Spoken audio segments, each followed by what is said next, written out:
अस्सलामुअलैकुम। आज की इस वीडियो से हम चैप्टर 4 स्टार्ट करने वाले हैं। बहुत ही ज़्यादा इंपॉर्टेंट चैप्टर है और इसका पहला टॉपिक है सीपीयू शेड्यूलिंग। इससे पहले अगर आपने चैप्टर 2 और 3 नहीं किया तो उसकी मुकम्मल प्लेलिस्ट अवेलेबल है, वहाँ पर जाकर लाजमी एक एक वीडियो बिल्कुल सीक्वेंस में है, आप उसे देख सकते हैं ताकि इस चैप्टर की आपको अच्छे से समझ आ जाए। अगर आप डायरेक्ट इस चैप्टर पर आए हैं तो मेरी ये आपको नसीहत है कि आप उन चैप्टर को एक मरतबा देख लीजिएगा और जो जो टर्म आती जाएगी पिछले चैप्टर की वो मैं साथ साथ रिवाइज आपको करवाती जाऊंगी, समझाती जाऊंगी।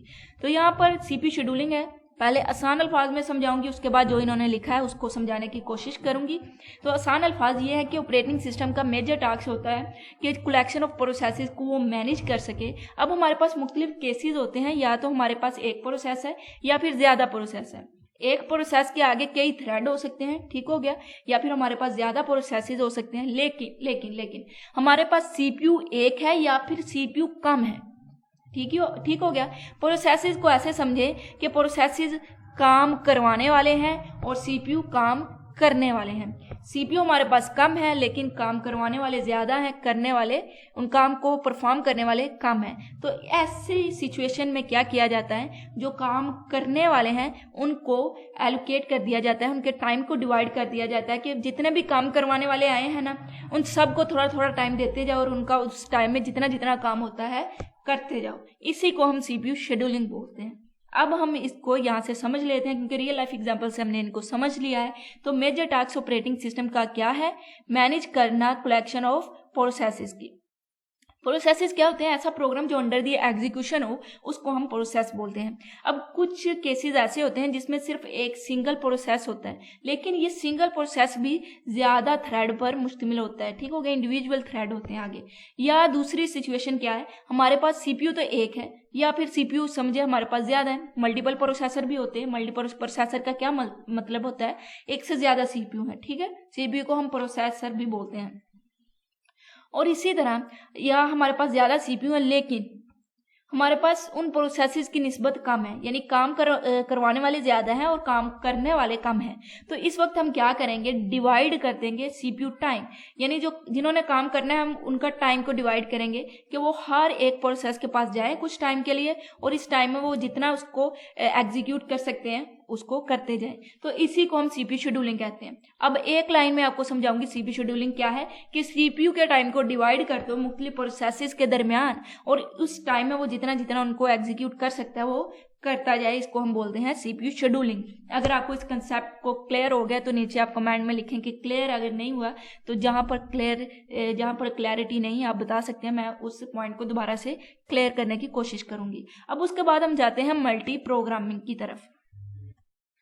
सीपीयू शेड्यूलिंग के बाद हम मल्टी प्रोग्रामिंग को समझते हैं। मल्टी प्रोग्रामिंग का क्या मतलब होता है कि ज्यादा से ज्यादा प्रोसेस अंडर दी एग्जीक्यूशन है, वो अपने आप को अपना एग्जीक्यूशन करवाते रहे। ये कैसे पॉसिबल है? सीपीयू शेड्यूलिंग के थ्रू। हमने समझ लिया था सीपीयू शेड्यूलिंग क्या है, यानी सीपीयू उनको टाइम दे रहा है, उस टाइम में उसको एग्जीक्यूट करता जा रहा है जितना वो कर सकता है।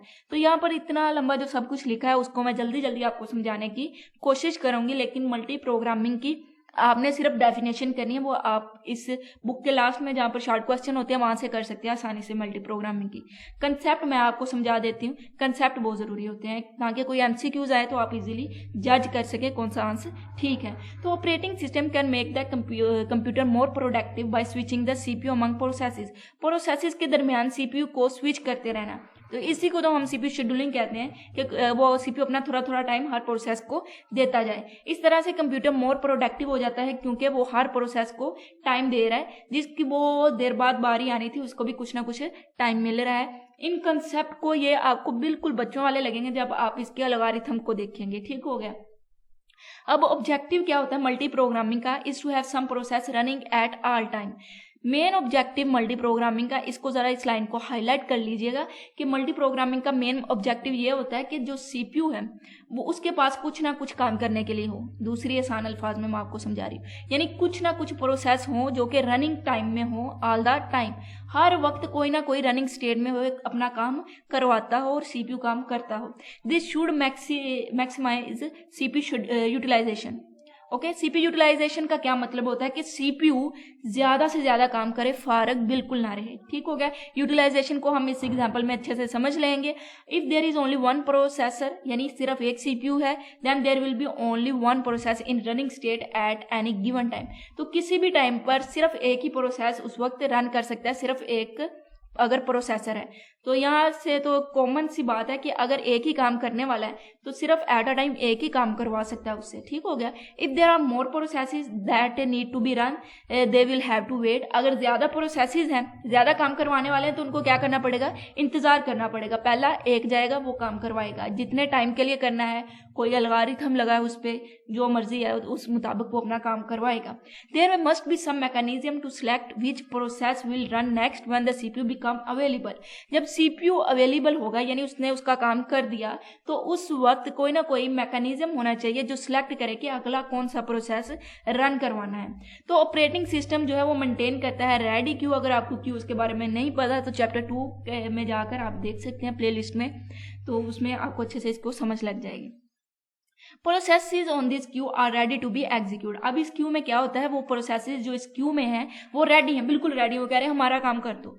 When ever a currently execution process need to wait. अब जो करंटली एग्जीक्यूट हो रहा था प्रोसेस, उसको वेट, उसने कहा कि मुझे कोई काम करवाना है, जैसे कि इनपुट आउटपुट, तो इस वक्त सीपीयू कहेगा ठीक है आप इनपुट आउटपुट करवाएं जाकर। तो ऑपरेटिंग सिस्टम क्या करेगा, वो नेक्स्ट प्रोसेस को रेडी क्यू से पिक करेगा और सीपीयू को असाइन कर देगा कि आप इस प्रोसेस को जब तक के लिए एग्जीक्यूट करें, क्योंकि उसका मेन काम है कि सीपीयू को ज्यादा से ज्यादा यूटिलाइज कर सके, कोई ना कोई प्रोसेस रनिंग स्टेट में रख सके। सीपीयू को बिल्कुल भी आराम नहीं करने देना, उसको अगला प्रोसेस दे देना है ऑपरेटिंग सिस्टम ने। बेसिकली ये शेड्यूलर का काम होता है, जो कि ऑपरेटिंग सिस्टम का ही पार्ट होता है, प्रोग्राम होता है। वो क्या करेगा, अगला प्रोसेस सीपीयू को देगा, आप तब तक के लिए ये करें, और दूसरा जो पहले प्रोसेस हो रहा था वो क्या करेगा, वो अपना इनपुट आउटपुट करवाता रहेगा।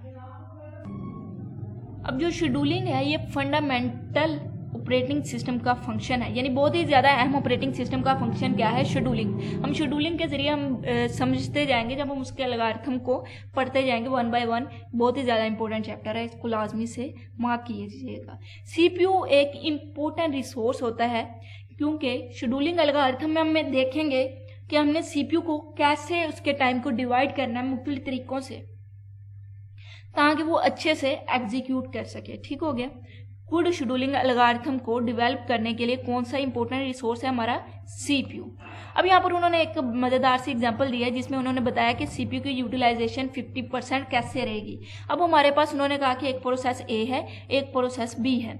उन्होंने कहा कि प्रोसेस ए और प्रोसेस बी दोनों एग्जीक्यूट होना चाह रहे हैं। Each process execute for 1 second then wait for 1 second, यानी प्रोसेस ए 1 सेकेंड के लिए क्या करेगा, एग्जीक्यूट होगा 1 सेकंड के लिए, और फिर 1 सेकंड के लिए क्या करेगा, वेट करेगा। इसी तरह प्रोसेस बी भी 1 सेकंड के लिए एग्जीक्यूट होगा और 1 सेकंड के लिए वेट करेगा। लेकिन जो एग्जीक्यूट का टाइम है वो 60 मरतबा होना चाहिए, यानी 1 मिनट के लिए वो एग्जीक्यूट होना चाहिए। अब फर्ज करें कि पहले प्रोसेस ए को रन किया गया, प्रोसेस ए 1 सेकंड के लिए एग्जीक्यूट हो रहा है, 1 सेकंड के लिए वेट, फिर 1 सेकंड के लिए एग्जीक्यूट, फिर 1 सेकंड के लिए वेट। 1 मिनट तो उसने वेट में गुजारना है और 1 मिनट में उसने एग्जीक्यूट करना है। 2 मिनट लग गए इस प्रोसेस को। फिर से इस कंसेप्ट को जरा क्लियर कीजिएगा। 1 सेकंड के लिए एग्जीक्यूट हो रहा है, 1 सेकंड के लिए वेट, और एग्जीक्यूट कितना होना चाहिए, 60 मरतबा, यानी 60 सेकंड उस एग्जीक्यूट होगा तो 60 सेकंड उसका वेट भी तो होगा ना, जो इंतजार कर रहा है, फारग हो रहा है। तो 2 मिनट टोटल लगेंगे प्रोसेस ए के लिए। इसी तरह प्रोसेस बी भी 1 सेकंड के लिए एग्जीक्यूट होगा और 1 सेकंड के लिए वेट करेगा, इसको भी 2 मिनट टोटल लगेंगे। लेकिन ये एग्जीक्यूट कितना टाइम दोनों को लगा, एक मिनट इसने लिया और 1 ही मिनट इसने एग्जीक्यूट के लिए लिया, तो टोटल कितना एग्जीक्यूशन हुआ, 2 मिनट। और 2 क्या होता है, 4, लेकिन इधर तो सीपीयू ने 4 मिनट लगा दिए। इसका मतलब क्या हुआ कि 2 मिनट सिर्फ ये एग्जीक्यूट हुआ है, 2 मिनट ये फारग रहा है। क्या, सीपीयू फारग रहा है, 2 मिनट उसने एग्जीक्यूशन की, 2 मिनट फारग। तो सीपीयू की यूटिलाइजेशन क्या रही, 50% रही, यानी वो 50% ही यूटिलाइज हो सका, जबकि हमारा ऑब्जेक्टिव होना चाहिए उसको ज्यादा से ज्यादा यूटिलाइजेशन। करना ताकि वो मुकम्मल 50 मरतबा 100 मरतबा यूटिलाइज होता, बल्कि फ़ारग बिल्कुल ना रहता। लेकिन इस एग्जाम्पल में कितने मरतबा वो वेट करता है, 2 मिनट वेट करता है और 2 मिनट ही उसकी एग्जीक्यूशन होती है। अब इसका सलूशन हो सकता है, मैं आपको समझा देती हूँ ज़रा कि क्या करे वो 1 सेकंड के लिए प्रोसेस ए को एग्जीक्यूट करे, फिर प्रोसेस ए ने जब वेट करना है तो वो प्रोसेस बी को 1 सेकंड के लिए एग्जीक्यूट करे, फिर प्रोसेस ए पे आ जाए, इसको 1 सेकंड के लिए करे, फिर इसको 1 सेकंड के लिए। तो इस तरह से वो क्या करेगा, वो 2 मिनट ही लगाएगा, क्योंकि वो प्रोसेस ए को एग्जीक्यूट करेगा 1 मिनट के लिए, 1 मिनट के लिए बी को। इस तरह इनकी यूटिलाइजेशन 100% रहेगी। तो आई होप आपको ये दोनों कंसेप्ट क्लियर होंगे, मल्टी प्रोग्रामिंग और CPU शेड्यूलिंग। इंशाल्लाह अगली वीडियो में हम अगले टॉपिक को स्टार्ट करेंगे। तब तक के लिए अल्लाह हाफिज़, और चैनल को लाजमी से सब्सक्राइब करें, अपने दोस्तों के साथ शेयर करें।